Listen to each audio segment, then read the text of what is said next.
Realtime Talk.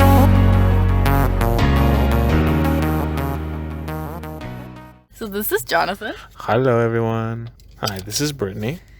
Hi. So, what are we talking about today?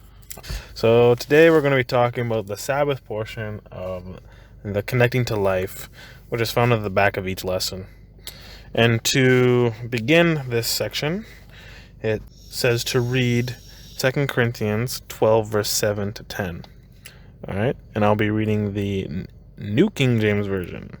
And Paul says, "And lest I should be exalted above measure by the abundance of the revelations, a thorn in the flesh was given to me, a messenger of Satan to buffet me, lest I be exalted above measure. Concerning this thing, I pleaded with the Lord 3 times that it might depart from me. And he said to me, My grace is sufficient for you, for my strength is made perfect in weakness. Therefore, most gladly I will rather boast in my infirmities, and the power of Christ may rest upon me. Therefore I take pleasure in infirmities, in reproach, in needs, in persecution, in distress, for Christ's sake. For when I am weak, then I am strong." Yo, that's a pretty intense verse. But before we start picking apart that verse too much, we have to do the what do you think part of the lesson. All right. So what's the what do you think section? So, do you agree or disagree? What? I disagree. Okay. I don't know what I'm disagreeing to though. Okay. So it doesn't even make sense. It says agree or disagree, and then it's a question. Yeah, I was wondering about that. I think that's another typo, like someone messed up bad. Okay, so we'll do it like this. Scratch the agree or disagree. Let's just ask the question. So how do the decisions we make about the little things in our everyday life contribute to how we will make decisions about the bigger, more important things in life? There's also a comma where there shouldn't be. Yo, listen. These people aren't grammar Nazis like you are, okay? So, what's an example of a little decision that you would make on a daily basis that you trust in God to make that little decision?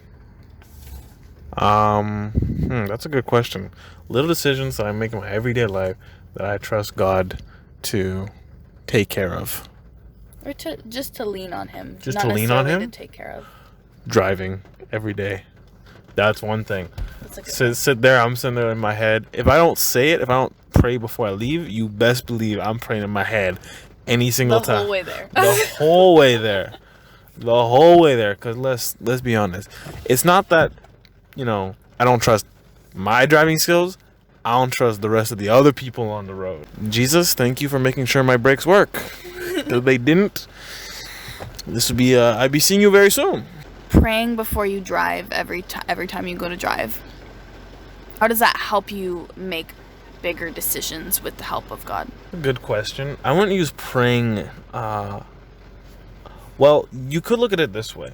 Praying every time you drive is something simple. Praying before you eat is something simple that when you come to big decisions, your knee-jerk reaction is going to be to what? Pray. Because you always pray before you go, and then you're going to be like, what should I do? What should I do? What should I do? You've ingrained yourself to, let me just pray and go from there. The first thing you should do is to pray in any situation.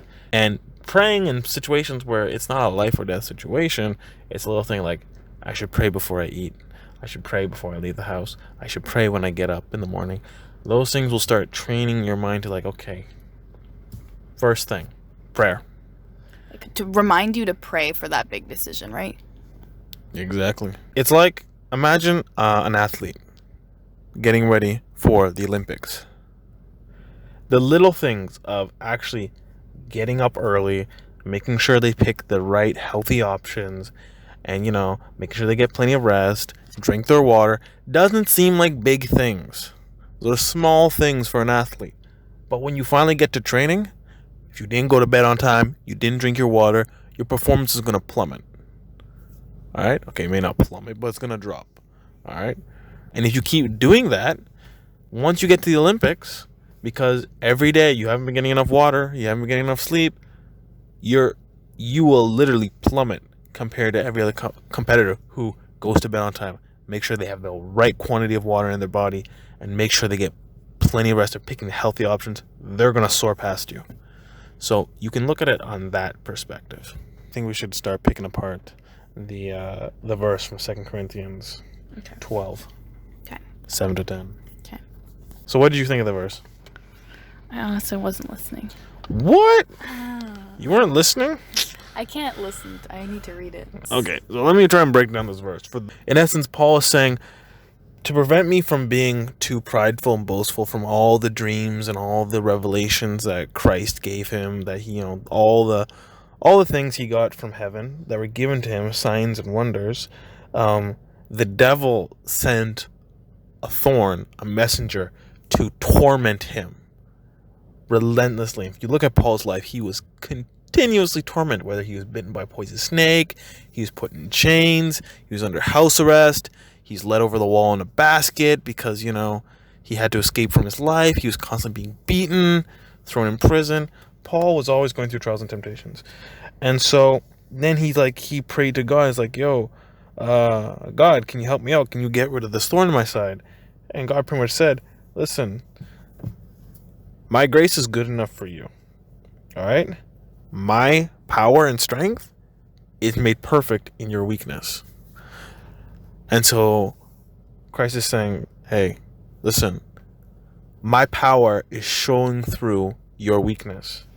All right? And that's when Paul was just like, well, then guess what? I'm going to boast my weakness so that way the power of Christ can flow through me. So how can you give me an example of explain to me how you can showcase someone's strength through your own weakness? So a good analogy that I would use for showcasing someone else's strength with your weaknesses, imagine if you have two lions sitting side by side. All right? And can you accurately measure which one is stronger? You might be able, well, this one looks, a little bit bigger. This one looks a little bit shaggier. This one looks like he's seen more action. You're not going to be able to tell. They're two lions. There's nothing special between the two lions. They're two lions. However, if you have a lamb whose best friend is a lion, no one's going to roll up on this man. This lamb can't do anything. He gets into a street fight, this lamb's going to be knocked out. He's going to be concussed, something fierce. But everyone's going to see, yo, you're just a little lamb, but you have this massive lion as a friend. All right? The lamb's weakness is showcasing his friend, the lion's strength. The only reason you know that the lion is strong is because the lamb is weak. Exactly. When you think of superheroes or like Hercules. Batman. No, Hercules. So they go and they save or they help the damsel in distress, right? They go and help the weak to show that they're strong. Help me. They're not gonna go and help another superhero. Exactly. That's another great way that you could put it. A superhero isn't going to help another superhero. God will not come through and help you if you are trying to rely on your own strength. It's like a lifeguard. A lifeguard won't jump into the water until you fully stop struggling, because it's only going to endanger themselves. If they try to save you while you're kicking and flailing and stuff like that, they're not going to they're going to wait till you're done and then scoop you up. Because if not, you're just going to knock them out, concuss them, drag them down, tire them out, and they won't be able to do their job. So once you finally stop and surrender, okay, I can't do this. I'm weak. I'm going to drown. Then he can be then God can come in and say, listen, my strength will make sure you will not drown as long as you rely on it. And that's the whole point, right? He gave us the choice to choose between relying on ourselves or to rely on him. And then sometimes you have to hit rock bottom to get to that point where you choose to rely on him. But those are your weakest moments, but that's when he can show you just how strong he is. Indeed. And so, how does this passage relate to Samson? He was strong. Well, the angel came, told his infertile parents that he was going to have a child and that they need to raise him as a Nazirite. Strict code, no haircuts, no wine, nothing unclean. And then because of this, he was blessed with amazing strength.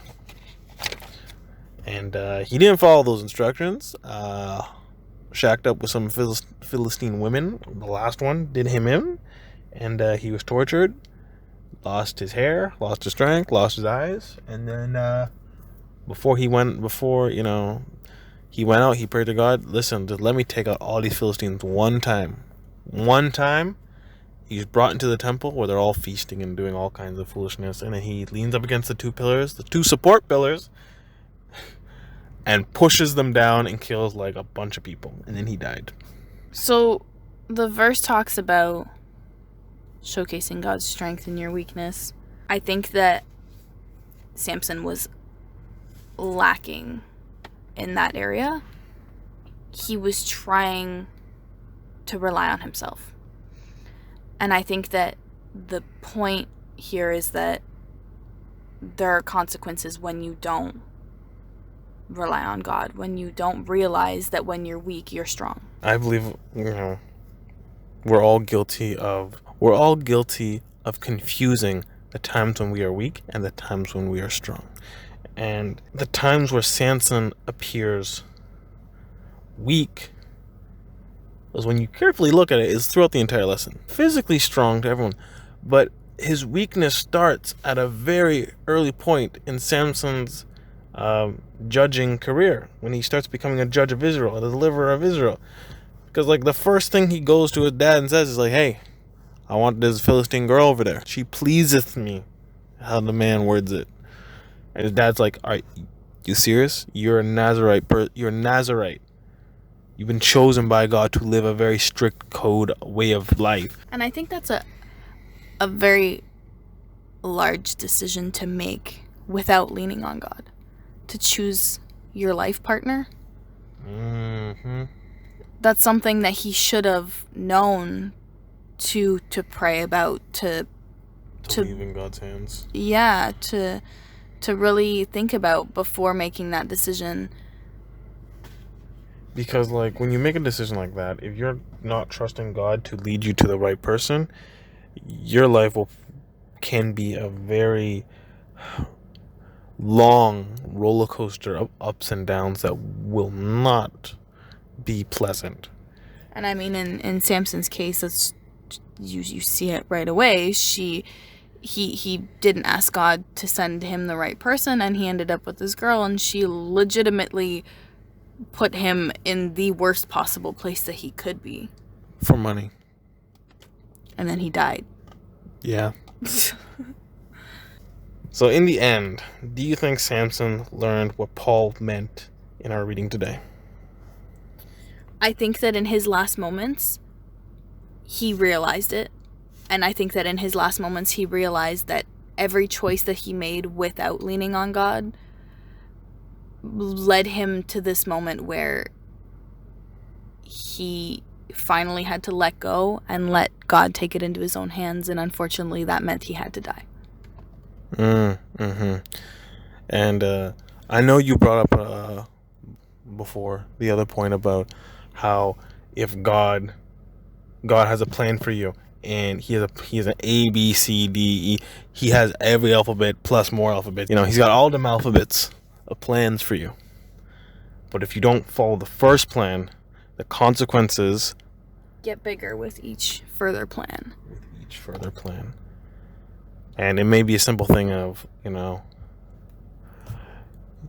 gonna have a little bit of heartache to the point where someone may or may not have to die to get the point across, because God's will always be done. Whether you listen to it or not, he'll always get to that point. Whether you are glorified in that or you're killed is up to you. And that's why I wanted to bring up. This reminds me of the point of Esther and Mordecai.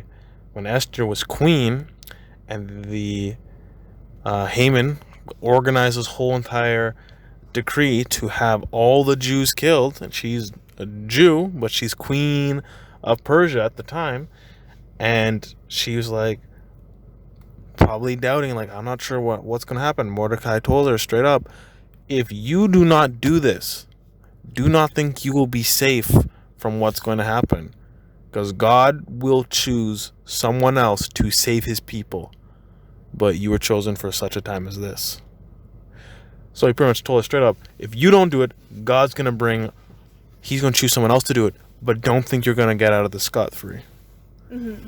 All right, it's the same thing. If you don't follow God's plan numero uno,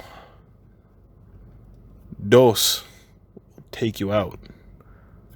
And the thing is that that's why if you're going to make the mistake of not leaning on him, you should do it in the little things. Mm-hmm. Mm-hmm. Because the consequence for that little thing, he doesn't necessarily need to change from plan A to plan B. He might only have to change from plan A to plan A.1. So you said earlier that little things that you rely on God for in your daily life are like driving and eating. So if you, let's say you forget to pray before you drive one day, and then you run out of gas while you're on your way to work, and then you're late to work. It's a small consequence compared to a lifetime of not leaning on God and then having to die in the end. That's going through like plan A, B, C. Like there's a lot of plans that he had to work through.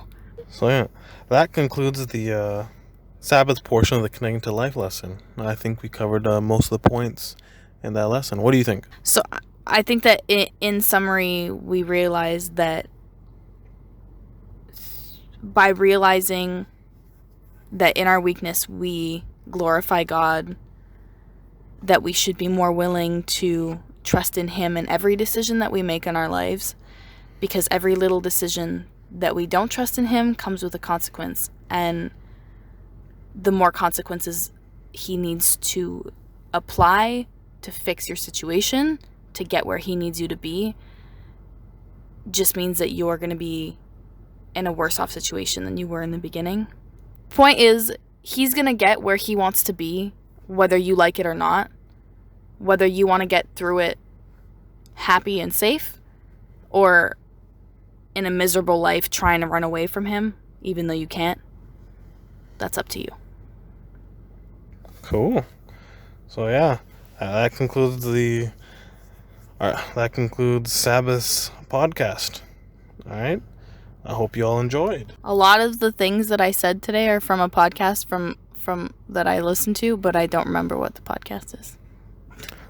I think it's from Kingscliff Church. I'll put the podcast link in the description box. Let us know if you know the podcast we're talking about.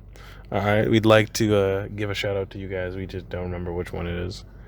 So, anyways, I hope you all enjoyed. Study hard, keep learning, and we'll see you tomorrow. Stay in school. Sabbath school. Stay in Sabbath school. It's important. Jesus loves you a lot.